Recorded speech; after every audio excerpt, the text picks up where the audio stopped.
Welcome to our 2013 used Jayco 33 RLDS. We're going to start right in the back bumper here. If you just reach in, pull that cap off in a little bit, and pull that guy on out. We got your sewer hose in here. So once that guy's fully extended, it's about 20 feet long. Just take note of our adapters here. That's all we'll be hooking it up to your sewer system. And we're just storing it in the back bumper here just to keep any sort of stench out of the trailer. Just keep things that little bit fresher for you. That's a little bit argumentative there. And I will just kind of mess around with that hose clamping a bit and get that a little bit easier for you. Up a little bit here, we got your cable and satellite TV inlet. So you're just gonna take a coax cable, plug it into there, fire up at your TV location. Down below that, we got your plug-in, so just pop that open. You got your short cord, just pulls on out of there. It's gonna be about 20-25 feet long.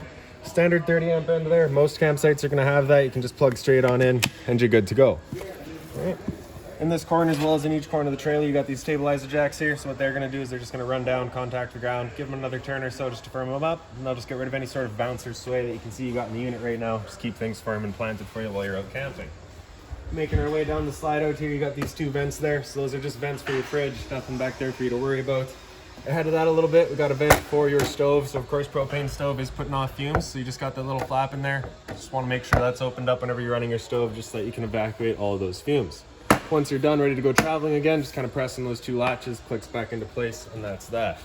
Down from there in front of your axle, you just got this little drain cock there. So as we open that up, that's draining out your freshwater tank. Another drain right here, same idea, just opens up and drains out. Up from there, we've got the exhaust for your furnace. So of course, if you're ever running a furnace, you just want to make sure nothing's blocking that. It does get hot. Up here, we've got a sewer tank flusher. So you may notice over time you've gone and dumped out your black tank. You know for a fact it is empty, but your monitor panel's still reading 1/3 or 2/3, whatever it may be. Most typically, that's some debris hanging inside of your tank, just causing that misread. So what you can do is just take your water hose, plug it into there, open up your black valve that we'll get to in a second, turn on the water, and that'll just flush out that tank, getting rid of any sort of debris that might be causing that issue. In front of that, we got your hot water tank. So you just get that keyway there. As you line that up, it'll pop on open. So your controls for turning it on are just inside the unit. Before you ever turn it on though, you just want to hit this relief valve right there. Make sure that shot of water comes out. That little bit of water coming out is just letting you know this tank is full. It's safe to fire it up, or you're not going to burn anything out by doing so. All right, line that keyway back up, close her back into place, and that's that. Down below that is your exterior shower. So you're going to get a key that looks just like this guy here. Stick it on into there, open her up. And you get the standard 3-foot hose, standard head, hot and cold water. So if the dog's out getting muddy, you can spray him off before he gets inside. Just tuck that back away and lock her back up. Right, simple as that. And then off beside that, we've got your freshwater tank filler right here. So just get that cap, just kind of turn it, pull it off. And you're just gonna take your water hose, stick it into there, turn on the water, and that fills up that freshwater tank. The drains for those tanks, the ones down here. Ahead of that a little bit, we got your city water connection. So just gonna unplug that, take your water hose, plug it into there, turn on the water, pressurizes the lines throughout the unit. Straight down from there, we've got your sewer system here. So on the left, you got a black valve. On the right, you got a gray. So that gray, the valve is controlling your gray tank, which is filled from your sinks as well as your shower. So that's gonna be your cleanest water. We're dumping that last. Black in the front here is gonna be filled from your toilet. So we wanna dump that first. Once that's done, we'll go over to the gray, dump that last to help keep that hose as clean as possible. Hooking your hose up is just gonna be right here. So that cap there, just kind of press it and pull it off. You can see it's got the same two ears that your hose in the back had. Just kind of press it in, give it that turn, locks it into place. All right. So you can see you got your other front stabilizer jack there. Right up from that, we've got your storage compartment. Just has this little finger on the side there, holds the door open for you, and it does see straight through to the other side. It is also accessible from underneath your bed inside. All right. And around the front, it's this little black box here that's got your battery inside of it. As long as you're plugged in, that battery is charging for you. Also through your 7-pin, also charging the battery. This white cover here, if we just pull this up and out of the way, you got your your propane tanks in here. So standard barbecue style, you just got the little knob there. Just gonna turn that to open it up. Your change over here, you can see is currently drawing off of this tank. All right, so you got that, should be green back there right now. If it were to go red, it's just letting you know there's no longer any propane in the system. So at that point, you'd be closing off the one tank, flipping our arrow over to the other side, and drawing off of this tank while you get the other one filled. Power towing jack in the front. So on the right there's just a light switch, does this little light in the front there. And then on the left, up is up, and down is down. Okay. Around the other side, we've got the other end of your storage compartments here. So inside of here, you can see we got a bunch of white covers kind of just hanging back there. So those are just tire covers. Previous owner left them, so we've left them here for you as well. We do also provide you with a new water hose. Right here is just a little manual override. We'll show you that in a second once we get to where you're using it. This right here is a manual override for your tongue jack up front, and then just a little jack for running all of your stabilizers. Right. Closing that back up. Gfi Protected Outlet here. Cable TV and antenna outlet here. So you have the inlet in the back. Here's your outlet in the front here. Another power outlet here.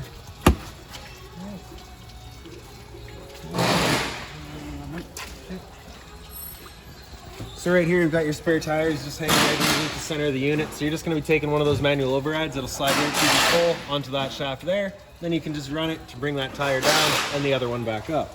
And then in the very back of the unit, you just kind of got these two levelers here for you. I'll make our way inside. So you just got the assist handle here, up 90 degrees, pops into place. Then we can open up our door. On the back side here, you see you got that little T-latch. That's just going to slide into here to hold that door open for us. Right.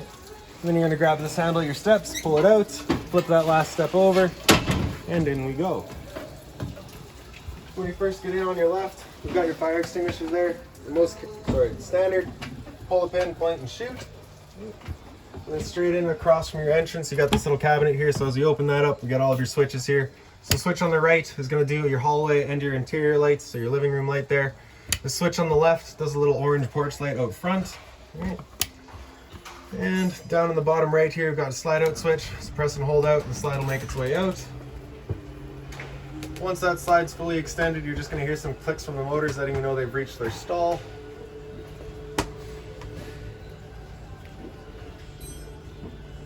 Bringing your slides in is the exact same thing. You're just pressing and holding in until you hear the same clicks.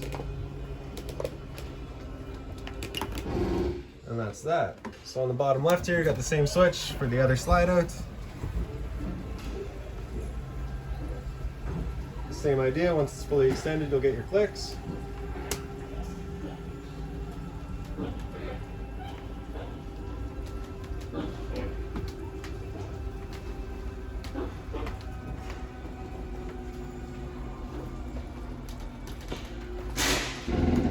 Go.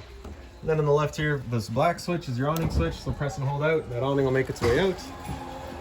So once that awning's fully extended, you'll see a little white flap at the end come down. Once you see that, you're going to want to stop. If you continue extending, it will actually wind itself up backwards, in which case our fabric will be over top of our tube, allowing it to then hold water, accelerating the growth of mold and mildew. So you can see that flap there is just a little sticky. So there she goes, she's falling down. All right. So once you get out to about this point here, you're going to want to stop. Like I said, if you continue extending, it will wind itself up backwards. Now, if you were to start raining, it's going to be holding some water anyways. What you can do is just grab either arm, front or rear, just pull that in, tighten this knob down right here, and you'll see that changes the pitch of the awning out at the head, allowing water to then run off.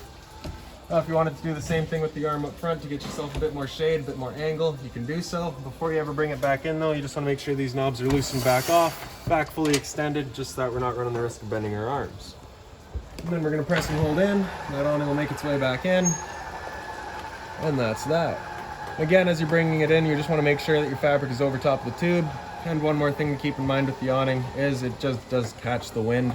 So once you get up to about 15-20 kilometers an hour, you're going to want to bring it back in again so that you're not running the risk of bending your arms. Up in the very top here, you've got your monitor panel as well as the water control system. So basically down in the bottom here, in the bottom right, we've got your water heater control on electric. Turn that switch on, turns on your water heater with electricity. All right. In the center, you've got your water heater with LP gas, so that's on propane. Turn that switch on, it'll fire up on propane. If it ever doesn't fire up, you're gonna get this little red light here in the center, just letting you know it hasn't fired up. At that point, you're just gonna go off and back on to reset it. Stood right here, you can hear that thing fire right up. We know that water heater's good. Right. And then on the left, we've got your water pump. Turn that on, just turns on your water pump, drawing out of your fresh water tank to pressurize your lines. Up from there, we've got your monitor system. So battery on the left here, so you can see we're currently C for charging. G would be good, F is fair, and L is low. For your fresh tank, so as you fill that up, it'll go to a third, 2/3, and full. Same idea for your black and your gray. Right. Little 12-volt outlet down below that whole thing, as well as the whole thing just being its own little cork board, little hanger, whatever you want to use it for. So up on the wall here, we've just got your thermostat. So fan selections, your fan speed selection is just in the bottom corner here. Typically, we're just going to leave that on auto high, and we'll just kind of cycle through and use what is most appropriate. So the switch on the left there with its center right, that is it turned off. With it onto the right, that is going to be heat. So we'll just select our temperature there, and we'll turn on the furnace. So once that furnace fires up, it'll be moving its air through all the floor registers that we got there, as well as I believe one up in the bathroom here. And then of course another one up in the bedroom. See that in a couple minutes here. All right. Now with it being a used unit, you shouldn't have to deal with too much of a new furnace smell. But if you do get a little bit of a smell throughout the unit the first couple of times using that furnace, that's pretty normal. All right. Back to off, that'll turn it off. The furnace fan will just run for another minute or two just to cool itself off, and then it'll shut right down. Center left is going to be fan, so that'll turn on the air conditioning fan, pulling in outside fresh air, just kind of, you know, getting fresh air in here. All right, after that, all the way over to the left, that's cool, so that'll turn on your fan and bring in the compressor as well to actually get you some cooling. And with that air conditioner going, you basically got the two different options here. You can have these three louvers here open, in which case we're dumping all of our air into the living room here, just cooling off this area as quickly as possible. Or you can close them off and you start using the ducting throughout the unit to move its air. Okay. So when you first get out to your campsite, you're going to want them open, cool off this area as quickly as possible, and then we can close them off to move the air throughout. And so that's pretty much it with your thermostat there. We'll make it through this door into the bathroom here. So light switch is just up in on the wall. Gfi Protected Outlet there. Medicine cabinet here as well.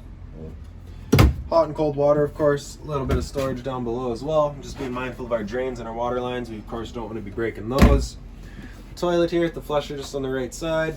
And then the travel latch for your shower there, just slide that over to the left. You can open up the door and you get the hot and cold water with a, I think that's a deluxe head. The closet here I'll go through in a minute once we get that opened up, but for now that is it for the bathroom. So we'll close that all off. Through this doorway into the bedroom. And so in and up on the wall, we've just got your slide out switch there, so press and hold out, and that slide will make its way out. So that slide is your closet there. Same thing, we'll get some clicks. And then that's that. So the light in the center here just has its own center switch there to turn it on. And if we pick up the foot of your bed, we can get you that access to that storage compartment. Above each head, you've got your own little reading light, as well as storage across the top. A little closet space to either side as well. And then behind me for emergency exit, you're just pulling that red tab to get rid of the screen. Take this handle here, throw it outside and hop on out. Blinds throughout the unit pretty well just sit where you leave them. And then up on the wall here, you can see you do have the TV mount installed. Cable coax outlet, so your cable and satellite outlet, as well as a power outlet for it. And then over on this side, you just got your identical closet space here. Same blind. And then your full closet spot here. Alright, a little bit more space here. Not too sure how well you can see that, but. And then just the two drawers in the bottom there as well. Alright.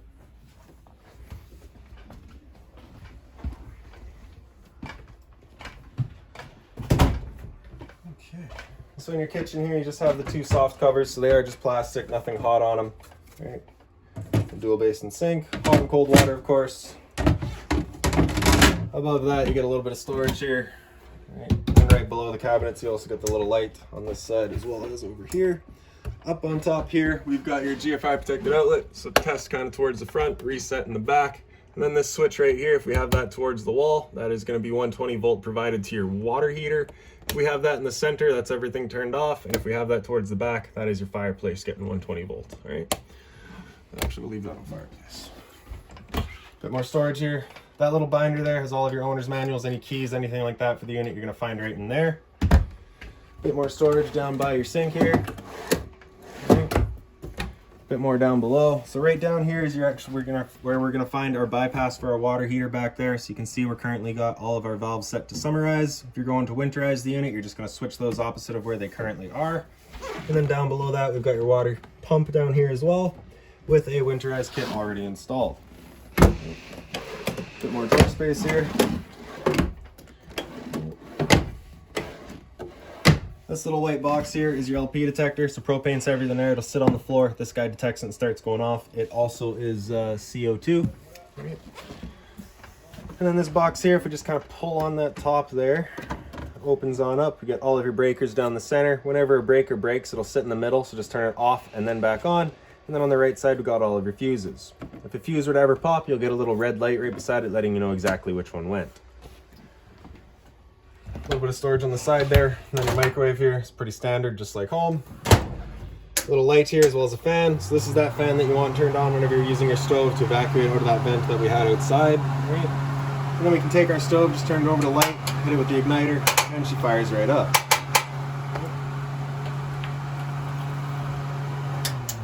For the oven, we're going to turn it over to pilot, press and hold.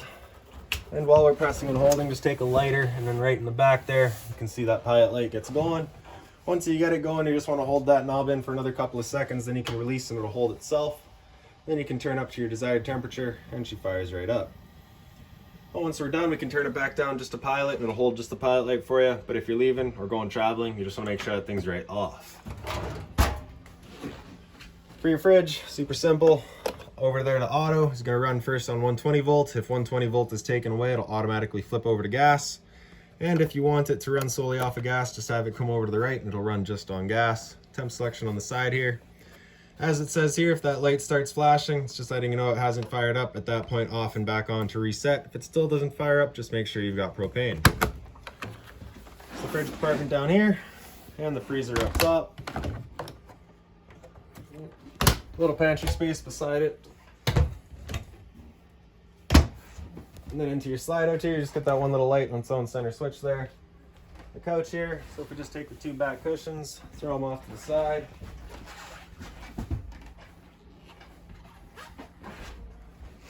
Pick up the back here and pull it out. There's your bedding area. Once we're done, just flip it back on over. Take our cushions and throw them back into place. And there you have it. So up in the front here, you get the same sort of light there. Actually, right above our head here, you got our smoke detector. Just real quick. There we go. Then you get your stereo here, it's the power button there. And then your seek just over on the side. Right, just looking for whatever works the best. Right. And if you press this button here, you get into all of your settings, all that stuff. AM, FM to cycle through all of your bands. Right. Auxiliary, which would be right in the front here. DVD, USB, which is automatically once you use one of them. And speaker set A, I believe, is your inside set. Speaker set B is your bedroom set, and speaker set C is your outside set. Right. Other than that, fairly straightforward, wicked little stereo. Power button, turn it back off. Then we got your TV here. So the remote for it, I believe, is just right down there. And then your fireplace here. So the power button on the left. Right. Center left, you've got kind of your color intensity, or your flame intensity, I guess you could call it. Center right, we've got your temperature selection, so 72, going up by 2s up to 82. Right. And then on the right, you just get your timer, 30 minutes up to 9 hours. Power button, turn it back off. A little bit of storage on this side here. Same style of light right up top from it. A bit more storage. Right by the TV, you've also got a roof vent. Just turn that knob to open it up. And you can see the max air from the previous owner is installed. And then for this couch here, same idea as the other one. Take the two backs out, flip it over, and you get a bed. Another little light here, a bit more storage. The light in the center here just has this push button right down in the bottom center there. And then for your dinette, just up in the corner there, got that light switch. And then we got your dinette area. I do believe that is about it for this guy. So if you've got any other questions on the unit, please feel free to give us a call, 204-237-7272.